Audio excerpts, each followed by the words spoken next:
Okay, so picture this. You've planned the perfect event. I mean, the venue is booked, the guest list is all set, but then that little moment of panic hits.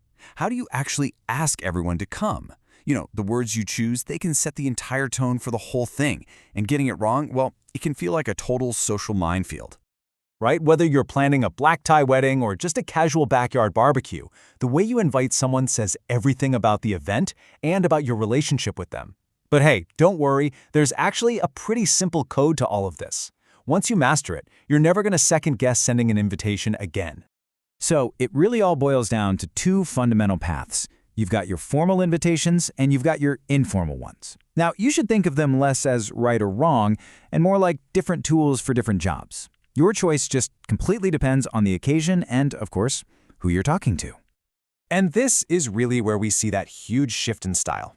A formal invitation, it's objective, polite, always written in the third person, kind of like an official announcement. But an informal one? That's totally different. It's personal, it's expressive, and it's written directly to someone, structured just like a friendly letter you'd send to a pal. Okay, before we go any further, let's just quickly decode this little acronym you see everywhere, RSVP. It's French, from Répondez s'il vous plaît, which simply means please respond. And it's not just a polite suggestion. It's absolutely crucial for the host to plan everything from how much food to get to where everyone's going to sit. So yeah, always reply. All right, let's get practical. How do you actually write one of these things? We're going to start with the host's playbook for the formal invitation. The kind you'd use for a wedding, a big official ceremony, or a major celebration. Here's a perfect example, an invitation for a school's Silver Jubilee. Just look at how elegant and structured it is. The host, in this case the principal, requests the honor of your presence. See that? There are no personal pronouns like I or we. It's all very official and straight to the point. And really, every formal invitation is just systematically answering these 5 big questions, the 5 W's. Who is hosting? What's the event? When and where is it? And whom is it all for? It's a simple checklist that makes sure you don't miss any of the essential info. Honestly, it's a formula that just plain works. Now let's just switch gears completely. Check this out. An informal invite from Rohit to his buddy Varan. The tone is a whole different world. It starts with, "You'll be glad to learn." It's so warm, it's direct, it's conversational. This feels exactly like a friend talking to a friend, not some big official announcement. And here's how that informal structure breaks down. It's basically just a short personal letter, right? You've got the address, a warm, "Dear so-and-so," you share the good news, give the party details, and then a friendly sign-off. It is all about that personal connection. So, we've covered sending the invitations, but what about when you're on the receiving end? Well, replying is just as important, and the same rules apply. How you say yes or no should really match the tone of the invitation you got.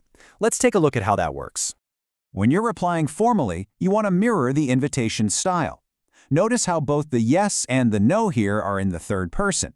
The acceptance confirms you'll be there and expresses pleasure. The refusal is just as polite. You thank the host, explain you can't make it because of a prior commitment, and always regret any inconvenience. It's all about courtesy. With informal replies, though, you can be way more direct and personal. The yes is enthusiastic, you're genuinely excited to go. The no is still really warm, but you can explain why you can't make it, and maybe even suggest getting together another time. The emotion here is totally front and center. Okay, so we've looked at the examples, we've gone through the checklists, we've even covered the replies. Now let's pull it all together and unlock the core, technical code that really separates these two styles. Think of this slide as your master key, your cheat sheet. Formal invites? They stick to the simple present tense, use a passive voice, and are always in the third person. Informal invites? They're flexible. They use whatever tense fits, an active voice, and speak directly to you in the first or second person. If you can just remember these 3 rules, you can instantly write or identify either style. So all of this brings us to the big question, right?